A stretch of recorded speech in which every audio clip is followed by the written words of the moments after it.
ఈనాడని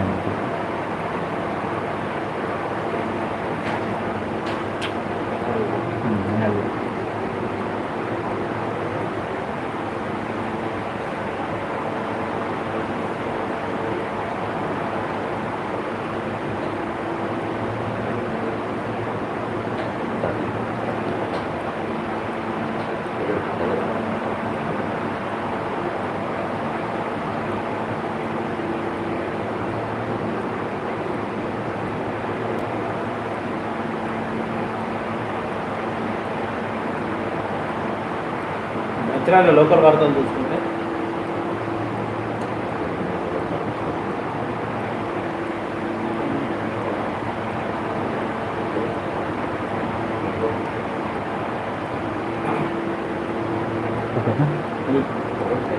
Mancherial online సేవలు పునరుద్ధరణ పరస్పర సహకారంతో ముందుకెళ్ళాలి. సింగరేణి సీఎండి బలరాం నాయక్ వచ్చింది. క్లిష్టమైన సందర్భంలో తోటివారితో పరస్పర సహకారం పొందుతూ ముందుకెళ్లాలని, విలువైన ప్రాణాలు కోల్పోతే కుటుంబ సభ్యులు కన్నీరుకు కారణమవడం తప్ప ఎలాంటి ప్రయోజనం ఉండదని సింగరేణి సీఎండి బలరాం నాయక్ అన్నారు. గురువారం జైపూర్ సింగరేణి థర్మల్ విద్యుత్ కేంద్రంలోని పరిపాలనా భవనంలో అధికారులతో సమావేశం నిర్వహించారు. ఎలాంటి పరిస్థితుల్లోనైనా తన సహకారం ఉంటుందని అధికారులకు భరోసానిచ్చారు. ఇటీవల ఎస్టీపీలో బలమనమానికి పాల్పడిన ఎస్సీ కిటికి సంతాపం ప్రకటించారు. ఉత్పత్తి లక్ష్యంగా సాధించే ప్రణాళిక. ఈ ఏడాది శ్రీరాంపూర్లో ఏరియాకు నిర్దేశించిన బొగ్గు ఉత్పత్తి లక్ష్యాలను తప్పనిసరిగా సాధించాలని సీఎండి బలరాం నాయక్ అన్నారు. జీఎం సంజీవ్ రెడ్డి పీఓ శ్రీనివాస్తో కలిసి ఇందారం ఓసీని సందర్శించారు. ఓబీ ఉత్పత్తులను లక్ష్యాలను సాధించేలా వరాహ కంపెనీ ప్రత్యేక ప్రణాళికను అమలు పరిచాలని సూచించారు. ఆయన వెంట manager Ravikumar, project engineer Ramesh తదితరులు ఉన్నారు.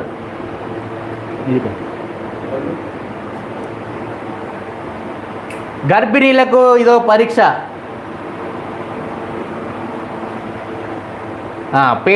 పెద్ద ఆసుపత్రిలో దుస్థితి మంచిర్యాల. ఇది ఈ చిత్రం రక్త పరీక్షలు ఫలితాల పత్రం పట్టుకొని ఉన్న ఈమె పేరు ఎర్రక్క. కన్నెపల్లి మండలం నుంచి ప్రసూతి వైద్య సేవలకు ఇటీవల ఎంసీహెచ్కు వచ్చారు. వైద్యురాలు పరీక్షించే వివిధ రకాల రక్త పరీక్షలు సూచించారు. ఇక్కడ ఈ ల్యాబ్ నమూనా ఆకాష్ పైకొని ఇది మంచిర్యాల ఆసుపత్రి నమూనా అందించడంగా టెక్నీషియన్ ఫలితం రావడానికి 24 గంటల సమయం పడుతుందని చెప్పడంతో ముందుకొని పైకొని తన గ్రామానికి వెళ్ళారు. మరుసటి రోజు వచ్చి ఫలితాన్ని సేకరించుకొని వైద్యురాలని కలిశారు. ఆమె 2 రోజులు దాదాపు 300 కిలోమీటర్లు ప్రయాణించి ఇక్కట్లు పడాల్సి వచ్చింది.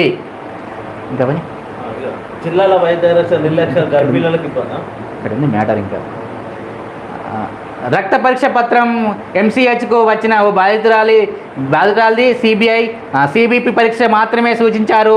నామూనా ఇచ్చిన తర్వాత 20 నిమిషాల్లో పూర్తి చేసి ఇవ్వచ్చు, కానీ వీటి కోసం 24 గంటలు నిరీక్షించాల్సి వచ్చిందా? అయితే రక్త పరీక్ష ఓన్లీ సిబిపి చేసిందట. సిబిపి పరీక్ష ఎంతసేపు వస్తుంది? 5 నిమిషాల్లో వస్తుంది. 5 నిమిషాలు కాదు, గిట్ట పెట్టగానే వస్తుంది. కంటైనర్లో పోసుకొని మిషన్ ఒకటి ఉంటుంది. ఇప్పుడు అది సిబిపి కంటైనర్ ఇచ్చిన 5 నిమిషాల వరకు రిపోర్ట్ మొత్తం తీసి ఇవ్వచ్చు. దీనికి 24 గంటలు తీసుకుంటాను గవర్నమెంట్ హాస్పిటల్లో. సిబిపి కదా, ఒక్క సిబిపి వైడర్ లేదు, ఏది లేదు. ఈ జిల్లా వ్యాప్తంగా నామూనాలన్నీ టీ హ్యాబ్లోనే చేస్తుండగా వాటిని అక్కడికి పంపాల్సి వచ్చింది. అయితే తప్ప ఓపీ సేవలు వచ్చే బాధితులు నామూనాలన్నీ ఆయా కేంద్రానికి పంపిస్తున్నారు. దీంతో సాధారణ పరీక్షలకు ఒకరోజు ఆగాల్సి వస్తుంది. కొంచెం కిందికి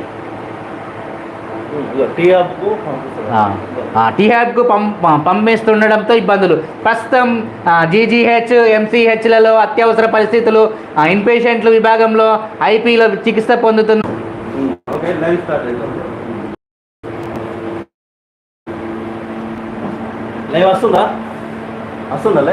ఓకే.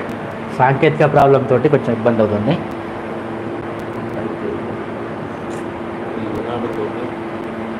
ఇది కాదు మ్యాటర్.